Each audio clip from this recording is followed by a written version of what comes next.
Et bah ça va plutôt bien, et toi? Je vais d'abord me présenter moi. Moi c'est Armand Leroux, tout attaché, je précise. Parce qu'il y en a certains qui m'appellent Armand Lesroux, c'est horrible. J'ai 22 ans, je suis monteur pro et maintenant plus vidéaste, filmmaker depuis 1 an maintenant, en auto-entrepreneuriat, en freelance. J'ai commencé il y a 5 ans de manière professionnelle, 12 ans que je touche à un logiciel de montage. Alors ça n'a pas toujours été le même. J'ai commencé à faire des vidéos YouTube en fait avec mon smartphone et bah, il fallait bien que quelqu'un monte la vidéo, il fallait bien que quelqu'un écrit le script, il fallait bien que quelqu'un tourne, donc je faisais tout de A à Z. Donc j'étais youtubeur à 100 abonnés avec 50 vues, mais je faisais mes trucs et un jour j'ai lancé une chaîne gaming avec un ami qui s'appelait Leroux. C'est de là j'ai commencé à me dire ok, j'aimerais bien me faire de l'argent en fait avec l'audiovisuel, comment? En fait, j'aimerais bien que ce qui me passionne, bah ça soit aussi mon métier. Et la seule chose que j'avais d'à peu près potable et des compétences plutôt honnêtes, c'était le montage. Puisque quand on fait des vidéos gaming, bah, c'est principalement le montage auquel on s'améliore dessus. J'ai donc envoyé des mails à plusieurs youtubeurs avec plein de fautes d'orthographe en proposant mes services gratuitement. Il y en a un qui a accepté, qui m'a quand même payé. De fil en aiguille, après, j'ai commencé à vraiment beaucoup travailler avec cette personne, jusqu'au point où je me suis lancé en freelance et le bouche à oreille a fait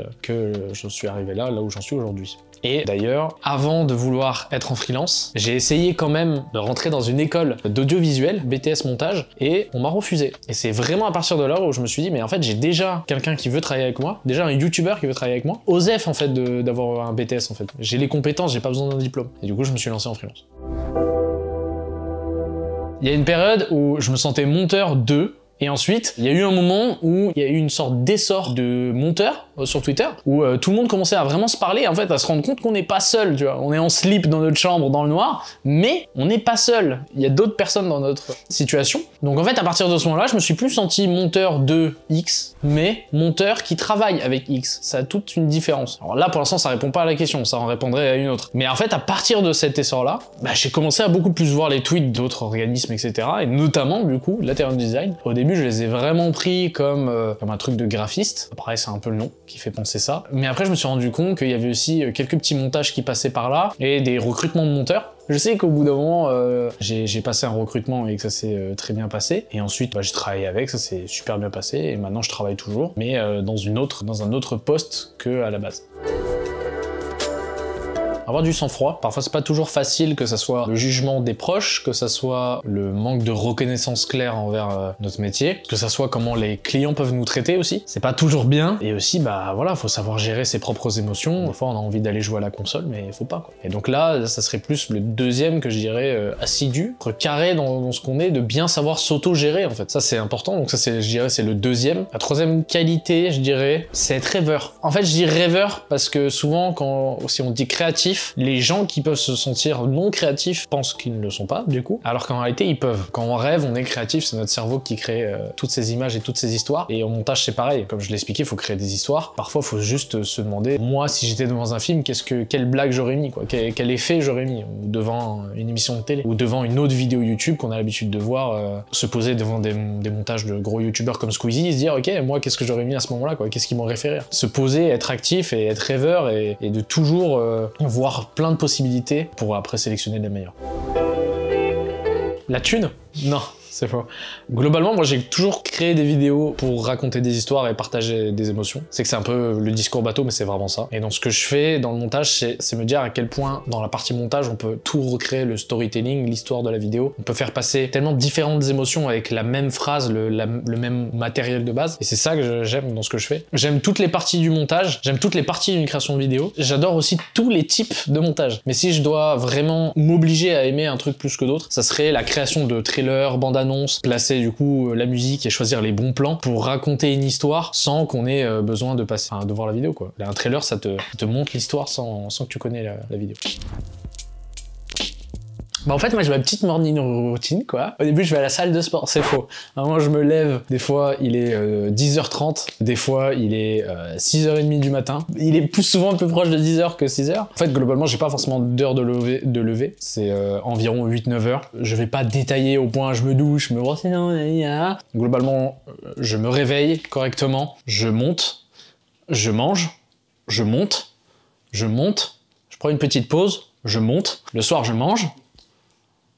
Après je monte, mais Ça, c'est vraiment une journée quand j'ai rien à faire. Maintenant, je gagne beaucoup moins d'argent qu'il y a 6 mois, malgré la sortie de ma formation. Pourquoi? Parce que en fait, j'ai beaucoup réduit mes heures de montage pour pouvoir faire plein d'autres choses. Des tournages, des sorties, des soirées entrepreneurs, aller sur Paris rencontrer un créateur, ce genre de choses. J'ai de plus gros projets, comme le documentaire que j'ai monté pour Ulysse Lubin, sur son challenge en Muay Thai. En fait, globalement, ouais, là, depuis 5-6 mois, une journée type, ça n'existe plus, quoi, dans ma vie. Ça arrive de temps en temps de retomber sur ce genre de journée, mais entre maintenant, je gère la formation, mon rôle à la Taverne du Design, les gestions clients, les gestions des tournages, des trucs perso aussi, beaucoup de mouvements dans ma vie perso, fait que, en fait, mes journées ne sont pas types, en fait, elles sont toutes à leur sauce.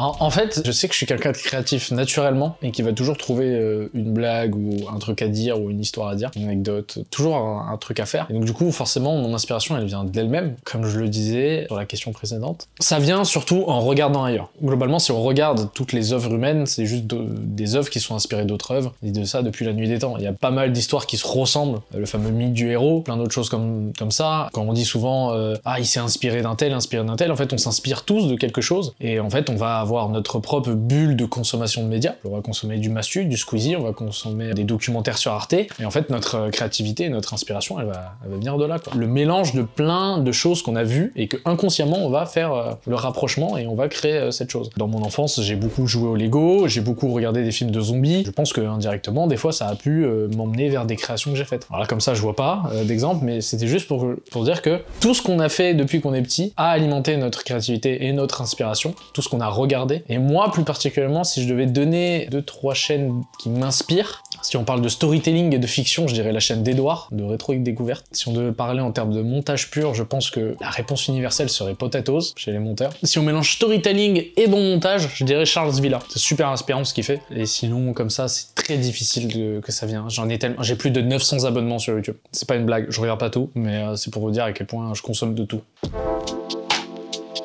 Bon, actuellement, je suis chef de projet à Taverne Design, on dit plus directeur artistique, mais avant, j'étais monteur. Qu'est-ce qui m'a poussé à être monteur à cette époque-là? C'était principalement pour avoir de nouveaux clients et cet aspect un peu groupe, cet aspect un peu communautaire, qui était différent d'autres studios du même type, qui avaient l'air plus familial, plus honnête. Donc j'ai essayé et j'ai vu aussi que je pouvais apporter quelque chose dans le studio. J'ai tout de suite vu que mes compétences que j'avais à l'époque pouvaient être un bon atout pour le studio. Donc ça m'a donné envie de me rendre utile. Donc voici pour le monteur. Ensuite, il y a eu une période où je n'ai plus pu travailler en tant que monteur pour la Taverne Design, et à partir de ce moment-là, il y a eu un besoin qui s'est créé d'avoir quelqu'un qui supervise les artistes, parce que Louis ne pouvait pas faire tout seul. Par conséquent, il a fait appel à moi parce qu'il avait confiance aux compétences que j'avais. Et moi, j'avais déjà une envie grandissante de vouloir aider des monteurs peut-être moins expérimentés, ou alors tout simplement ce côté gestion. Et donc du coup, ça m'a intéressé et je voulais surtout aider le studio, malgré le fait que je pouvais plus fournir des prestations de montage. Je voulais quand même garder un contact avec le studio fort et même y rester en fait tout simplement, et par conséquent je suis retourné à Taverne Design sous ce poste.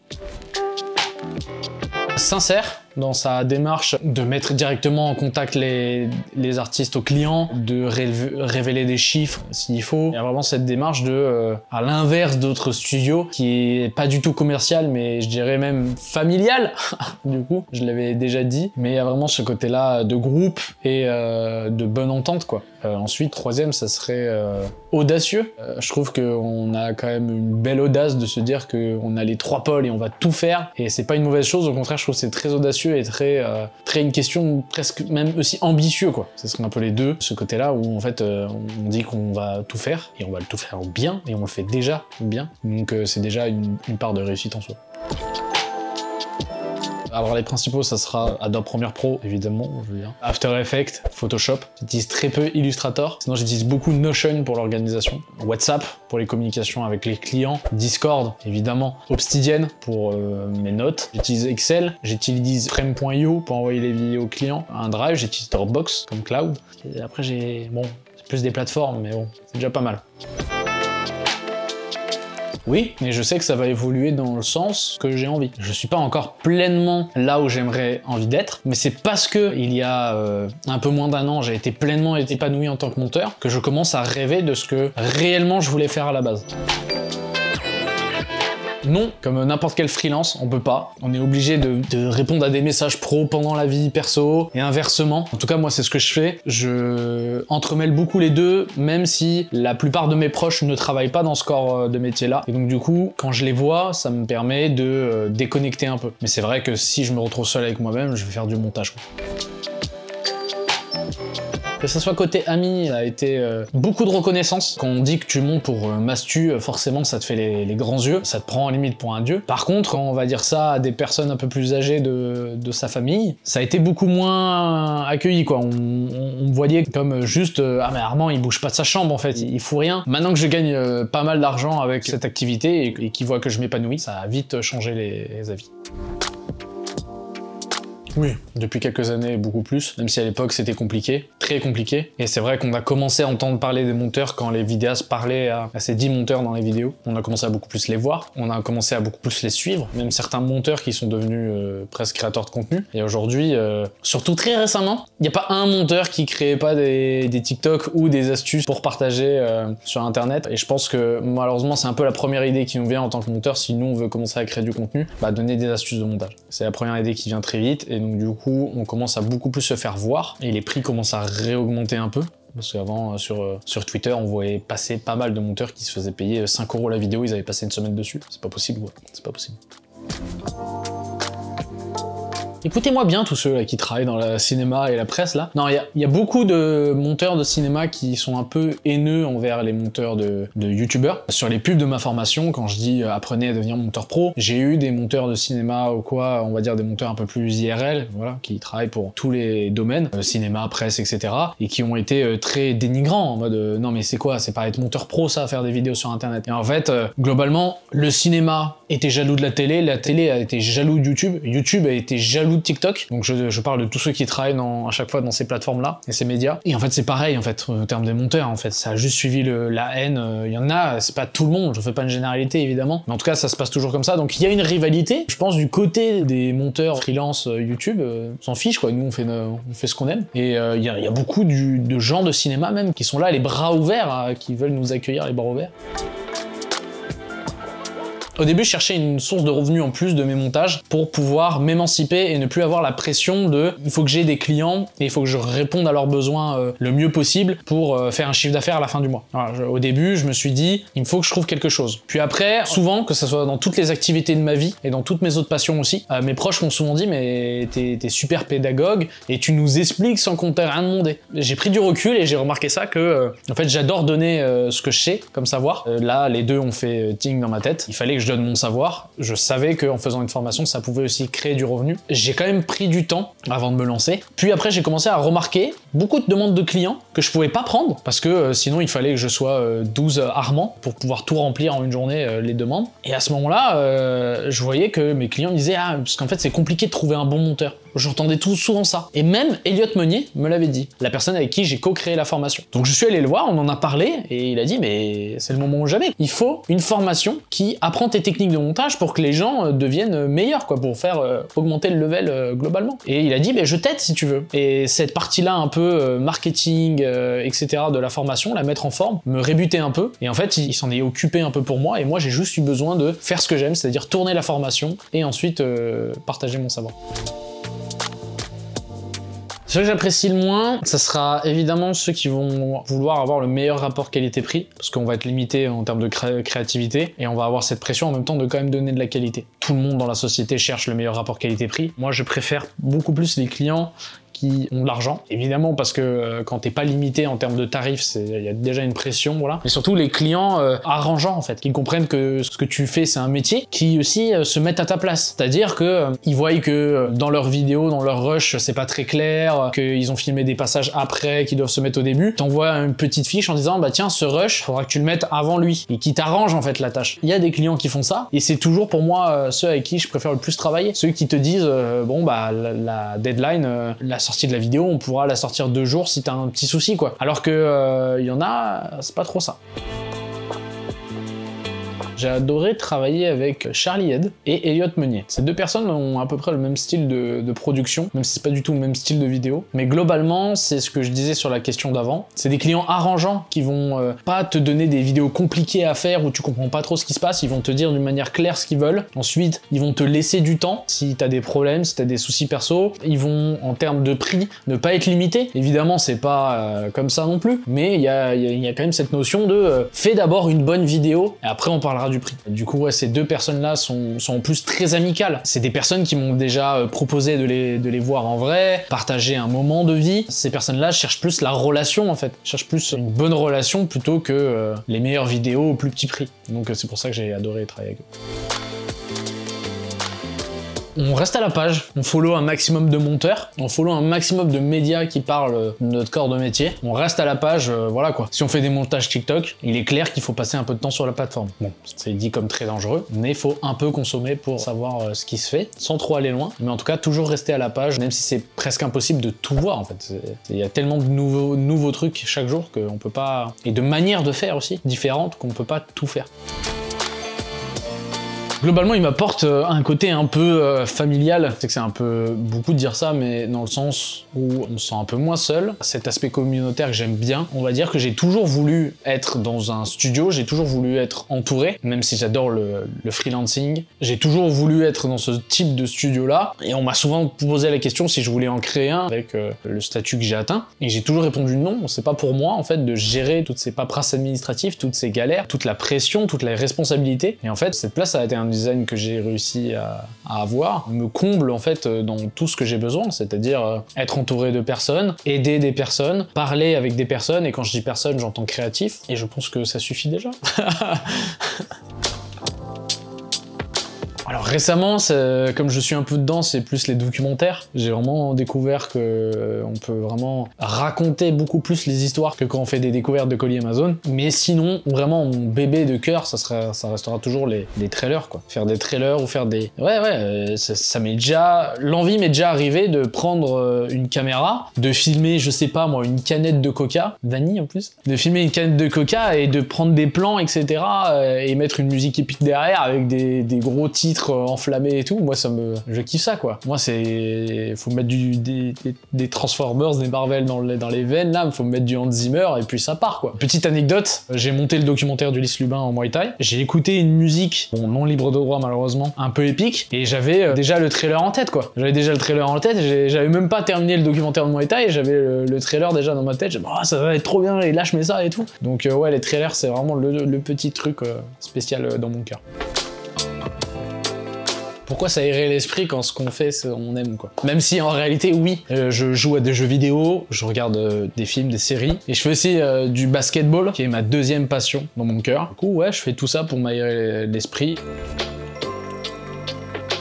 J'en tire que les gros noms, c'est pas forcément la meilleure chose. Ça fait beau sur le portfolio, mais c'est pas les vidéos que j'ai kiffé le plus monter. Même si évidemment, dire qu'on monte pour un tel ou un tel, ça fait plaisir, je dirais pas le contraire. Satisfaction, reconnaissance, ça booste l'ego. Mais après, mes meilleures collaborations, c'était avec un youtubeur qui avait à l'époque moins de 10 000 abonnés, et il s'appelle Elliot Meunier. Et pourtant, voilà, quoi, à l'époque, il avait 10 000 abonnés, c'est celui qui payait le mieux, c'est celui qui était le plus amical, c'est celui qui avait les plus beaux projets pour moi. Les plus gros créateurs, c'est pas forcément le pire, c'est pas forcément le meilleur, c'est juste que c'est beau sur le portfolio, mais après, faut voir ce qu'il y a derrière avec la personne et le créateur. Il n'y a pas que la taille qui compte.